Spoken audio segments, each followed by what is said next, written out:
এবছরের থিম উপেন। 2 বিঘা জমি রবীন্দ্রনাথ ঠাকুরের একটা লেখা, তার স্ট্রাগেলটা ছিল, তারপর উপেন কীরকম দেখতে ছিল, মানে সবাই যাতে পরিচিত হয় উপেনের সাথে। কলকাতার দুর্গাপুজোয় কিছু এমন ক্লাব থাকে যেগুলো আমি প্রতি বছর নতুন নতুন কভার করে থাকি। তার মধ্যে আজকে যেখানে দাঁড়িয়ে রয়েছি সেটা হচ্ছে কাকুরগাছি চলন্তিকা দুর্গোৎসব। এখানে আমি প্রথমবার আসলাম এবছর। একদম কাকুরগাছি মোড় থেকে যদি গুগল ম্যাপ সার্চ করো, পায়ে হেঁটে 5 মিনিট সময় লাগবে। এই হচ্ছে গ্রাউন্ড, যে গ্রাউন্ডে পুজোটা সম্পন্ন হয়ে থাকে। আজকের খুঁটি পুজো এখানে সম্পন্ন হয়েছে। এই যে এটা হচ্ছে গ্রাউন্ডটা, টোটালটা অনেকটাই মোটামুটি জায়গা রয়েছে গ্রাউন্ডটাতে। যেহেতু প্রথমবার আমি আসলাম তাই জন্য দেখতে দেখতেই আসলাম আর কি, হেঁটে হেঁটেও আসলাম। আজকে যে খুঁটি পুজোর ব্যানারটা সেটা হচ্ছে এটা, খুঁটি পুজো সম্পন্ন এখানে হয়েছে, ঠিক আছে। তো সমস্ত ঘর টর, তারপরে যা পুজোর যা সামগ্রী থাকে সেগুলো এখানে রাখা রয়েছে। এটা এবছরের তোমার খুঁটি, এটার মানে ব্যানার উন্মোচনটা হয়ে গেছে, যদিও আমি ব্যানার উন্মোচনে আসতে পারিনি। চলন্তিকা দুর্গোৎসব ঐতিহ্যের কাব্য কথা যেটা লেখা রয়েছে, গামছা দিয়ে, তারপরে তোমার দিয়ে কি বলে এটাকে, ফুল মানে গাঁদা ফুলের মালা দিয়ে এইভাবে সাজানো গোছানো। নামটা কিন্তু খুব সুন্দর, চলন্তিকা দুর্গোৎসব, ঠিক আছে, মানে একদম অন্য রকমের নাম। মেবি এখানে মেলা ঠেলাও বসে, কেননা এখানে মেলার সমস্ত সরঞ্জামগুলো রাখা রয়েছে। কিছুক্ষণ আগে বৃষ্টি পড়েছে, তারপর কয়েকদিন ধরে এমন বৃষ্টি পড়ছে যেন মাঠের অবস্থাটা একদম খারাপ। এখানকার শিল্পী রত্নদীপ দা, আগেও পরিচয় করিয়েছিলাম, মানে এবছরের যে ভাবনা সেটা হচ্ছে উপেন। পিছনে ব্যানারে কিন্তু মণ্ডপ নয়, তার সঙ্গে সঙ্গে যার আঁকা প্রতিমা দেখে আমরা মুগ্ধ হই, তাকে দেখে আমরা কেঁদে ফেলি, হাসি আমাদের নিজের করে পাই। এই শিল্পীদের মধ্যে দিয়েই আমাদের মাকে আমরা দেখতে পাই। আমাদের দুজনের জন্য একটা জোরে হাততালি হয়ে যাক। আর আবহত রয়েছে চক্রপাণীদের, কিন্তু আজকের অন্য কাজের জন্য এখানে এসে উপস্থিত হতে পারেনি। তো চক্রপাণী দেবের জন্য একটা জোরে হাততালি হয়ে যাক, কারণ আপনারা যখন মণ্ডপ দেখবেন এবং শুনবেন, সবটা মিলিয়ে একটা অদ্ভুত মুহূর্ত তৈরি হবে।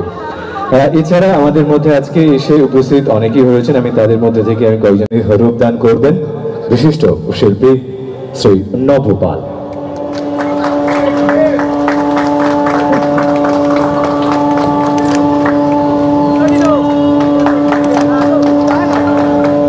উৎসবটি পালিত হবে এই ভাবনার প্রধান রূপকার রত্নদীপ প্রামাণিক।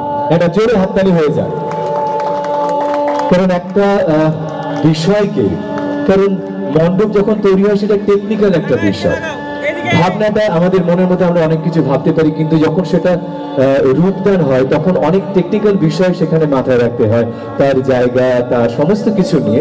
তো সবটা নিয়েই যে মণ্ডপ তৈরি হয়, যে প্রতিমা, সবটা নিয়ে আমাদের কাছে অসাধারণ একটা গ্যালারি তৈরি হয়ে যায় সারা কলকাতা জুড়ে, সারা পশ্চিমবঙ্গ জুড়ে।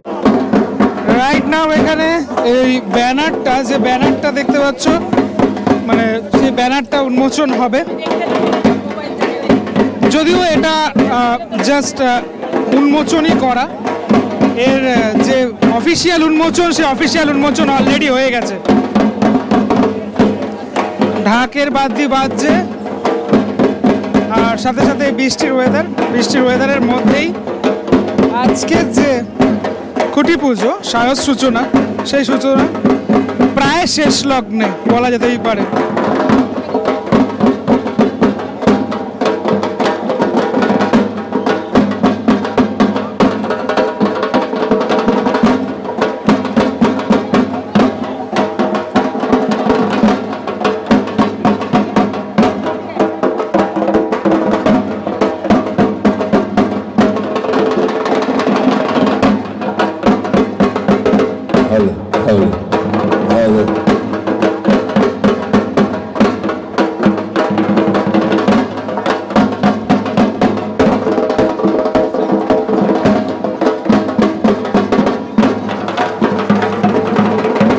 চলন্তিকা দুর্গোৎসব কাকুরগাছি, ঐতিহ্যের কাব্য কথা।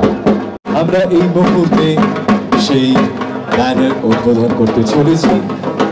আমাদের সকলের উপস্থিতিতে এই ভাবনার আনুষ্ঠানিক উদ্বোধন হতে চলেছে রবীন্দ্রনাথ ঠাকুরের 2 বিঘা জমি কবিতা অবলম্বনে উপেন।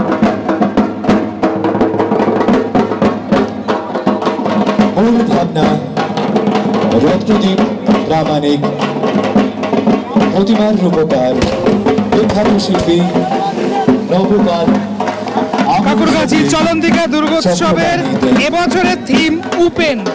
রবীন্দ্রনাথ ঠাকুরের 2 বিঘা জমির কথা আমরা পড়েছি। সেই 2 বিঘা জমি যে কবিতাটা ছিল, সেই কবিতায় উপেন নামক একজন ব্যক্তি ছিলেন। তাকে ঘিরেই এবছর দুর্গাপুজো হতে চলেছে।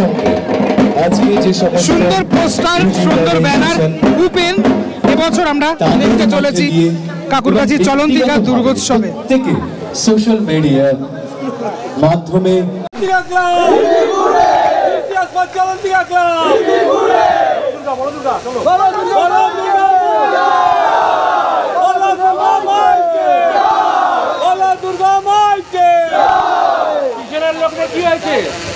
আচ্ছা, রত্নদীপের সাথে গত বছর আমার আলাপ হয়েছিল, এই বছর এখানে আবার দেখা হলো চলন্তিকা দুর্গোৎসবে। প্রথমে তোমার মুখ থেকে এই টোটাল থিমের ব্যাপারটাকে আমি জানতে চাই। থিমের ব্যাপারে বলতে গেলে দেখো, মানে এটা সবার কাছেই জানা, মানে 2 বিঘা জমি রবীন্দ্রনাথ ঠাকুরের একটা লেখা, সবাই পড়েছে ছোটোবেলায়। মানে আমার পার্সোনালি কবিতাটা এত পছন্দের ছিল, মানে আমার মানে ওই 3তে না 4-এ ছিল মনে হয় কবিতাটা, কিন্তু সিজন শেষ হয়ে যাওয়ার পরেও আমি ওই পাতাটুকু শুধু জেরক্স করে রেখে দিয়েছিলাম কবিতাটা বারবার পড়বো বলে। তো এত ভালো লাগার একটা কবিতা নিয়ে আমি কাজ করতে পারছি, যেটা অন্য জায়গায় অনেকবার চেষ্টা করেছি কিন্তু হয়নি, বাজেট বা জায়গা অনেক কিছু সমস্যা ছিল। কিন্তু এই বছর যেহেতু সব কিছু একসাথে পেয়েছি, তো আমি আর হাতছাড়া করিনি এই বিষয়টা নিয়ে কাজ করার। তো খুব ইন্টারেস্টিং একটা ব্যাপার, উপেনের যে ক্যারেক্টারটা আমরা দেখেছি এতদিন ধরে বইয়ের পাতায় পড়েছি, সেটাকে একটা মানে রূপদান দিচ্ছি আমি। মানে রবীন্দ্রনাথ ঠাকুর লিখে গেছেন, কিন্তু আমি সেটাকে মানুষের কাছে ফুটিয়ে তুলছি। তো উপেনকে কেউ কোনো দিন তার উপেনকে দেখতে কীরকম ছিল, মানে সে কীরকমভাবে তার স্ট্রাগেলটা ছিল, তো আমি সবার কাছে সেইটাকেই নিয়ে যাচ্ছি যে কীভাবে তার স্ট্রাগেলটা ছিল, তারপর উপেন কীরকম দেখতে ছিল, মানে সবাই যাতে পরিচিত হয় উপেনের সাথে। তো সেইটা নিয়ে এই পুরো বিষয়টা প্রচণ্ড চ্যালেঞ্জিং একটা কাজ, যেহেতু রবীন্দ্রনাথ ঠাকুর জড়িয়ে রয়েছে এই কাজটার মধ্যে। মানে কাজটা মানে আমি চাইছি একদম ঠিকঠাকভাবে, আমি যেরকম ভেবেছি, যেরকম প্ল্যানিং রয়েছে প্রপার একদম সেই রকমভাবেই করার। তো চেষ্টা করব সবার ভালো লাগবে এই কাজটা। তো আমি বলবো এইটুকুই যে সবাই যাতে আসে কাজটা দেখতে, কারণ আমাদের তো অনেক পরিশ্রম জড়িয়ে থাকে, মানে 2 মাস বা 3 মাস ধরে মানে অনেক পরিশ্রম থাকে, একটা লাইট, একটা সাউন্ড, সব কিছু ডিজাইন করে তারপর এইরকম একটা সাবজেক্টকে নিয়ে কাজ করা, সেটাকে ফুটিয়ে তোলার জন্য অনেক স্ট্রাগল থাকে, মানে রোদ জল বৃষ্টি সব কিছু নিয়ে থাকে। তো আপনারা যদি প্যান্ডেলে আসেন তাহলে আমাদের খুব ভালো লাগবে, আর মানে আপনারা চাক্ষুষ করলে খুব ভালো লাগবে এই কারণেই যে সেই যে অ্যাটমসফিয়ারটা তৈরি হয় প্যান্ডেলের মধ্যে, সেটা কিন্তু অন্য কোথাও পাওয়া যায় না, সেটা একমাত্র প্যান্ডেলে আসলেই সেটা পাওয়া যায়। কবে থেকে কাজ শুরু হচ্ছে? কাজ শুরু 1 তারিখ থেকে আগস্টের। মহালয়ের দিনই আমরা মানে চেষ্টা করছি ওপেনিং করে দেওয়া। Thank you. কাকুরগাছি মিতালি, কাকুরগাছি যুবকবৃন্দর পর কাকুরগাছির লিস্টে আরো একটা পুজো অ্যাড হলো আমার। কেমন লাগলো ভিডিওটা সেটা আমাকে অবশ্যই জানিও। পরবর্তী ব্লগে দেখা হচ্ছে খুব শীঘ্রই, ততক্ষণের জন্য বিরতি নেবো। ভালো থেকো সবাই, টাটা।